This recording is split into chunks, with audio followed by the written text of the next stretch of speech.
दुर्गापुर नामक एक गांव में एक ब्राह्मण परिवार रहता था। उसकी दो बेटियां थीं, उमनो और झुमनो।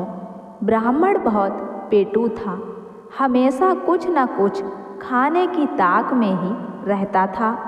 एक दिन उसे पीठा यानी एक पकवान खाने की इच्छा हुई। उसने अपनी पत्नी को अपनी इच्छा बताई। पत्नी ने कहा, सो तो ठीक है, पर पीठा के लिए घर में चावल का आटा, गुड़, नारियल आदि तो कुछ भी नहीं है। ब्राह्मण ने कहा, तुम चिंता ना करो, मैं सब चीज़ों की जुगाड़ करता हूँ। यह कहकर वह भिक्षा मांगने के लिए निकल पड़ा। इधर उधर दिन भर से भिक्षा मांगकर वह देर रात घर लौटा। उसकी पत्नी ने पीठा बनाना शुरू किया। एक भी पीठा इधर उधर ना हो जाए, इसलिए वह जमकर वहीं बैठ गया। उसके हाथ में रस्सी का एक टुकड़ा था। हर पीठे के लिए वह रस्सी में एक गांठ लगा देता। इस तरह प्रत्येक पीठे का वह हिसाब रख रहा था, ताकि एक भी पीठा कम ना हो। उमनो झुमनो सो रही थी। पीठा बनने के क्रम में आवाज़ होने से उमनो की नींद खुल गई। वह माँ के पास आकर बोली, मुझे भी एक पीठा दो ना माँ। ब्राह्मण की पत्नी जानती थी कि ब्राह्मण जितना पेटू है उतना गुस्सैल भी। उसने कहा, बेटी, यह तुम्हारे लिए नहीं है। क्यों? उमनो ने पूछा। माँ ने कहा, इनमें से अगर तुमने एक भी पीठा खाया तो तुम्हारे पिता तुम्हें जंगल में ले जाकर छोड़ देंगे। जंगल भेजेंगे तो भेजने दो, मुझे तो एक पीठा चाहिए। उमनो ने मचलते हुए कहा। मजबूरन माँ को एक पीठा देना पड़ा। पीठा खाकर उमनो सो गई। कुछ देर बाद झुमनो की भी नींद खुल गई। वह भी माँ के पास आकर बोली, पीठा माँ दो ना। माँ ने जब उसे टालना चाहा तो उसने भी प्रश्न किया। माँ ने कहा, पीठा खाने से तुम्हारे पिता तुम्हें जंगल में ले जाकर छोड़ देंगे। झुमनो ने कहा, भेजने दो। अंततः झुमनो को भी माँ ने चुपके से एक पीठा दे दिया। पीठा खाकर झुमनो अपनी दीदी उमनो के पास जाकर सो गई। ब्राह्मण की पत्नी सारी रात पीठा बनाती रही और ब्राह्मण छिपकर पीठों का हिसाब रखता रहा। सारा पीठा बनते बनते सुबह हो गई। पीठा खाने के लिए ब्राह्मण इतना उतावला था कि बिना हाथ मुंह धोए, बिना नहाए, बिना पूजा पाठ किए अकेले का पीठा खाने के लिए सोच रहा था। उसने केले का एक बड़ा पत्ता बिछाकर पत्नी को सारा पीठा लाने को कहा। ब्राह्मण की पत्नी ने सभी पीठे को केले के पत्ते पर रख दिया। ब्राह्मण एक एक पीठा खाता जाता और रस्सी की एक एक गांठ खोलता जाता। दो पीठे कम पाकर उसने चिल्लाकर पत्नी से कहा, समझ गया तुम्हारी चालाकी। तूने दो पीठे दोनों लड़कियों को दे दिए हैं। ये दोनों लड़कियां एक दिन मेरी जान लेकर रहेंगी। दूसरे दिन सुबह ब्राह्मण ने दोनों बेटियों को बुलाकर कहा, चलो तुम्हें तुम्हारे बुआ के घर लेकर चलते हैं। यह सुनकर दोनों अबाक रह गईं आश्चर्य से। उन्होंने पूछा, हमारी कोई बुआ भी है? यह तो हमें मालूम नहीं था। हाँ भाई हाँ, तुम्हें पहले बताया नहीं था। अब चलो जल्दी करो। उमनो झुमनो पहले कभी भी कहीं घूमने नहीं गई थी। बुआ के घर घूमने की बात सुनकर बेझट तैयार हो गई। ब्राह्मण की पत्नी सब देख और समझ रही थी और आशंकित हो भी रही थी, लेकिन ब्राह्मण के क्रोध के डर से वह कुछ बोल नहीं पा रही थी। विवशता उसकी आँखों से आंसू आ गए और उन्हें पीठा देने के कारण वह मन ही मन स्वयं को कोसने लगी। उमनो झुमनो को ब्राह्मण सारा दिन इधर उधर घुमाता रहा। फिर उन्हें लेकर एक घने जंगल में पहुंचा। तब तक अंधेरा हो चुका था। दोनों बेटियों ने पूछा, बुआ का घर और कितनी दूर है? पिताजी बोलो ना। ब्राह्मण बोला, बस अब हम लोग पहुंचने ही वाले हैं, लेकिन हम लोग अब चल नहीं पाएंगे। दोनों ने कहा, तो फिर तुम लोग उस पेड़ के नीचे थोड़ा आराम कर लो, मेरी गोद में सिर रखकर थोड़ा सा सो लो, उसके बाद हम लोग चलेंगे। ब्राह्मण ने कहा। पिता की बात मानकर दोनों पिता की गोद में सिर रखकर सो गईं। दोनों इतनी थकी थी कि सोते ही उन्हें गहरी नींद आ गई। सुनहरा अवसर देखकर ब्राह्मण ने उमनो झुमनो का सिर गोद से उठाकर उनके सिरों के नीचे 2 ईंटें रख दीं। उसके बाद जेब से एक आलते की शीशी निकालकर आलते को इधर उधर छिड़क दिया।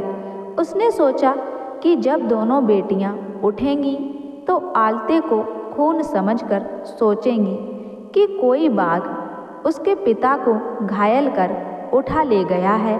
वह अपनी बेटियों को जंगल में छोड़कर घर वापस आ गया।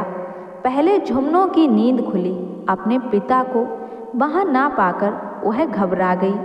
उसने सोचा, निश्चय ही पीठा खाने के अपराध के कारण उसके पिता उन्हें जंगल में छोड़कर चले गए हैं। उसने उमनों को जगाया। उसे विश्वास ही नहीं हुआ कि उसके पिता उन्हें इस तरह छोड़कर जा सकते हैं। वह चारों ओर फैले आलते को खून समझकर बोली, लगता है पिताजी को बाघ उठाकर ले गया है। उमनों ने पूछा, फिर हमारे माथे के नीचे नीचे ईंटें कहाँ से आईं? हाँ, यह बात तो है। उमनों ने कहा, तुम्हें याद है ना दीदी, हम पिताजी की गोद में सिर रखकर सोई थी। यदि बाघ पिताजी को ले गया तो हमारे सिर के नीचे ईंटें कौन रख गया? निश्चित रूप से पीठा खाने के अपराध में ही पिताजी हमें जंगल में छोड़ गए हैं। झुमनों ने कहा। झुमनों की बात उसे सच लगी, लेकिन वे क्या करें? चारों ओर घना जंगल, जंगली जानवरों की चिकारें। अब वे क्या करेंगी और कहाँ जाएंगी? झुमनों ने कुछ देर तक सोचने के बाद कहा, दीदी, इस समय हमें धैर्य से काम लेना होगा। चिंता करने रोने धोने से कोई लाभ नहीं होगा। पहले हमें किसी सुरक्षित आश्रय की खोज करनी चाहिए। सामने एक विशाल बरगद का पेड़ है, उसकी ओट में हम रात बिता सकते हैं। उन्होंने बरगद के पेड़ की ओट में रात बिताई। सुबह होते ही वे जंगल से बाहर निकलने के लिए तेज कदमों से चलने लगीं। कुछ दूर जाने के बाद उनकी दृष्टि कुछ देव कन्याओं पर पड़ी। वे कोई पूजा कर रही थीं। उन्हें देखकर दोनों ने सोचा, दुर्गा पूजा तो 2 माह पूर्व ही हो चुकी है, दिवाली का समय भी अब नहीं है, फिर ये किसकी पूजा कर रही हैं? तभी किसी की आवाज़ उन्हें सुनाई दी। ये लोग सूर्य देव ईतू की पूजा कर रही हैं। क्यों? इन दोनों ने पूछा। उत्तर मिला, दरिद्रता से मुक्ति पाने के लिए। उमनो झुमनो उस ओर बढ़ी। वहाँ उनके खड़े होते ही पूजा का कलश उलट गया। देव कन्याएं चिल्लाकर उठीं, कौन है ये पापी? क्या चाहती हो तुम दोनों? दोनों बोली, हम अत्यंत असहाय हैं। हमारे पिताजी कल रात हमें जंगल में छोड़कर चले गए। घूमते घूमते हम यहाँ आ पहुँची हैं। हम पर दया कीजिए। उनकी कातर बाणी सुनकर देव कन्याओं का मन पसीज गया। उन्होंने कहा, जाओ सामने के तालाब में स्नान करके आओ, फिर हमारे साथ ईतू की पूजा करना। उमनो झुमनो तालाब में स्नान करने गईं। पानी में पैर रखते ही तालाब का सारा पानी सूख गया। उन लोगों ने वापस आकर देव कन्याओं को सारी बात बताई।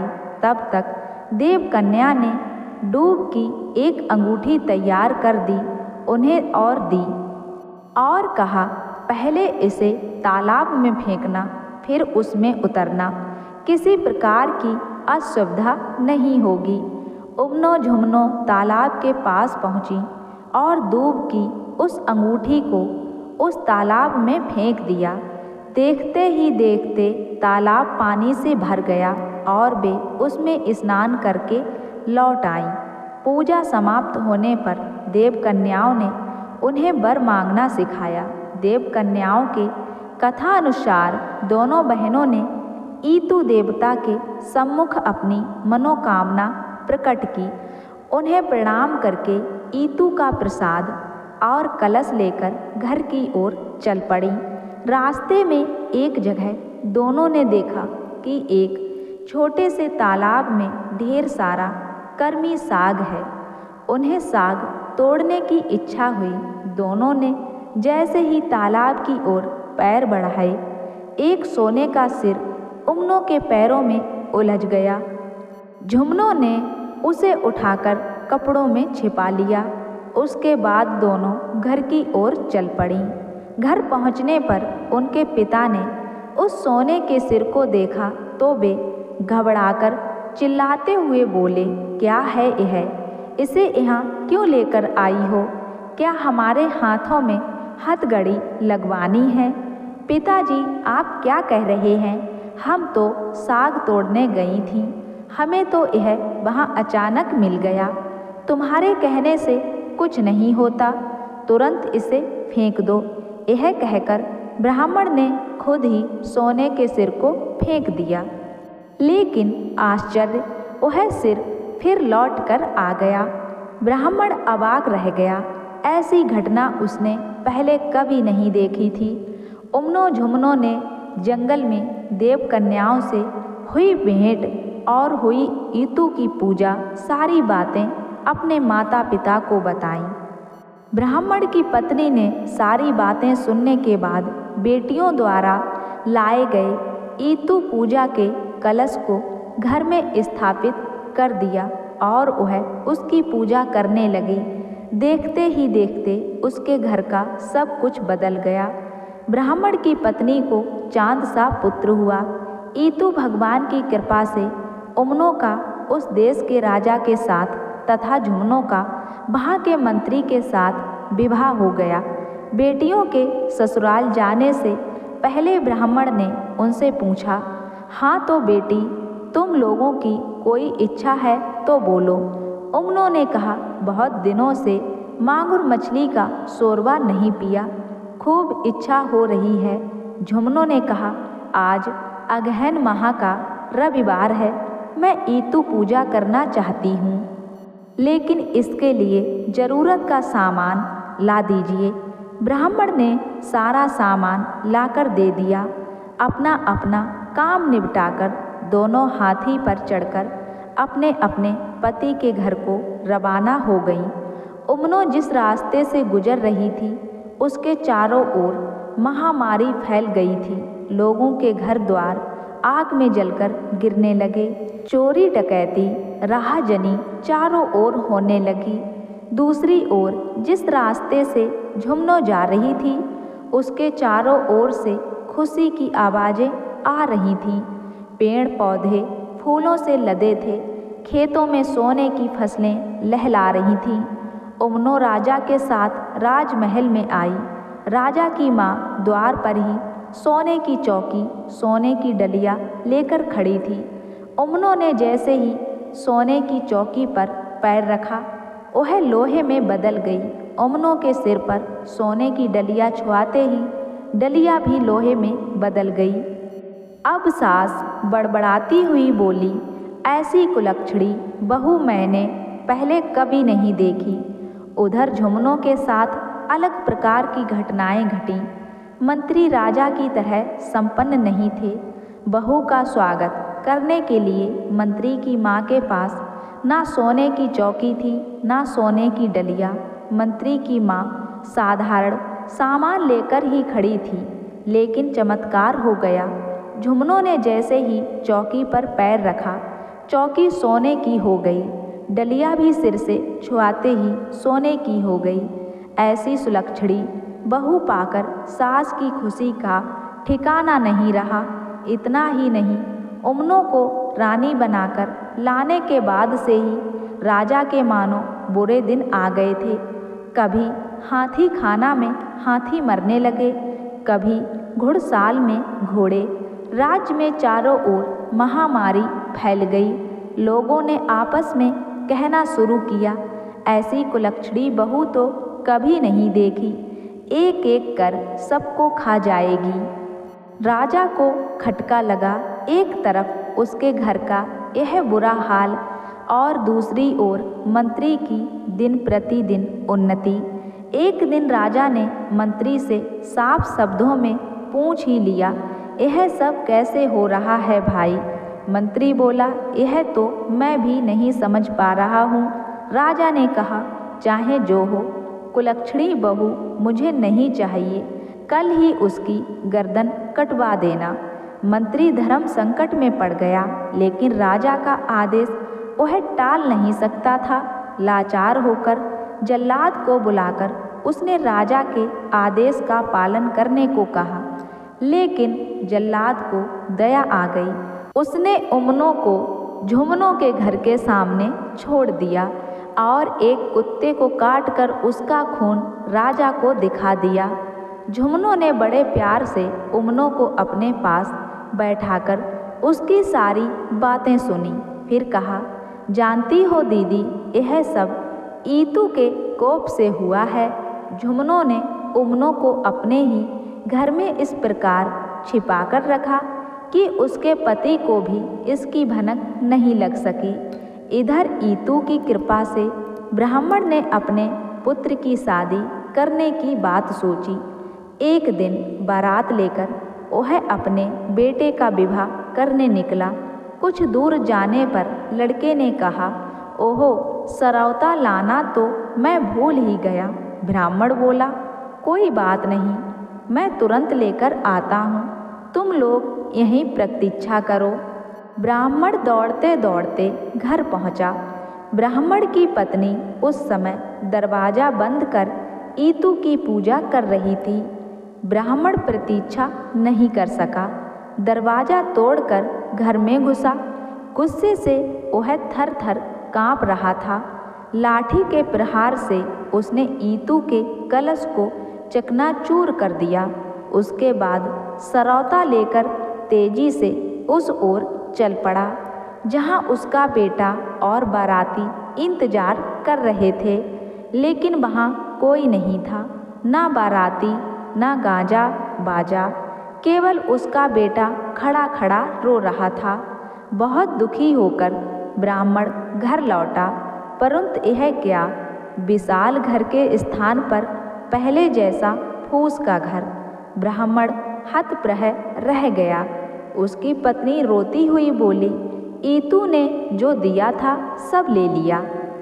ब्राह्मण शांत भाव से बोला, जो होना था वह हो गया, सब भूलकर तुम फिर ईतू की पूजा करो। ब्राह्मण की पत्नी दुखी होकर बोली, कैसे करूँगी पूजा, कुछ भी तो घर में नहीं है। ब्राह्मण बोला, चिंता मत करो, मैं सारी व्यवस्था करता हूँ। ब्राह्मण सहायता पाने की आशा में झुमनों के घर गया। बेटी के ठाट बाट देखकर वह दंग रह गया। उसने देखा दासियां सोने के घड़े में जल डालकर झुमनों को नहला रही थीं। ब्राह्मण ने दासियों को अपना परिचय दिया, लेकिन उन्हें उसकी बात पर विश्वास नहीं हुआ। तब ब्राह्मण ने घास की एक अंगूठी बनाकर पास रखे एक घड़े में फेंक दी। जब दासियां झुमनों के सिर पर जल डाल रही थीं, तब एक घड़े से वही घास की अंगूठी गिर पड़ी। झुमनों ने पूछा, क्या है यह, किसने डाला है इसमें? एक दासी बोली, एक आदमी ने, वे बता रहे हैं कि वे आपके पिता हैं। झुमनों ने आदेश दिया, उन्हें जल्दी यहाँ ले आओ। दासियाँ शीघ्र ब्राह्मण को अंदर ले गईं। झुमनों ने अपने पिता का आदर सत्कार किया, फिर बहुत सारा रुपया पैसा सामान देकर ससम्मान उन्हें विदा किया। लेकिन रास्ते में ही डाकुओं ने उसका सब कुछ लूट लिया। बेचारा ब्राह्मण खाली हाथ घर लौटा। पति को खाली हाथ लौटा देखकर उसकी पत्नी ने पूछा, क्या बेटी ने कुछ भी नहीं दिया? ब्राह्मण बोला, दिया तो था, लेकिन डाकुओं ने सब कुछ लूट लिया। अब क्या होगा? इस बार तुम जाओ, ब्राह्मण बोला। ब्राह्मण की पत्नी झुमनों के घर गई। वहाँ उसका बहुत आदर सत्कार हुआ। उसने अपने आने का कारण बताया। झुमनों अपनी माँ को सलाह देती हुई बोली, तुम यहीं ईतू की पूजा करके घर जाना। ब्राह्मण की पत्नी मान गई। उसके बाद पूजा का वही दिन आया। झुमनों ने अपनी दीदी उमनों को उपवास रखने एवं ईतू की पूजा करने को कहा। पूजा के अंत में रविवार के दिन झुमनों ने माँ एवं दीदी को ईतू पूजा करके इच्छुत वर मांगने को कहा। ब्राह्मण की पत्नी ने मांगा, मेरा सभी कुछ पहले जैसा लौट आए। उमनों ने मांगा, मेरा घर जैसा था फिर से वैसा हो जाए। मुझ पर पति की कृपा हो। देखते ही देखते उमनों और ब्राह्मण की पत्नी की इच्छाएं पूर्ण हो गईं। उनके जीवन में किसी भी चीज़ का अभाव नहीं रहा।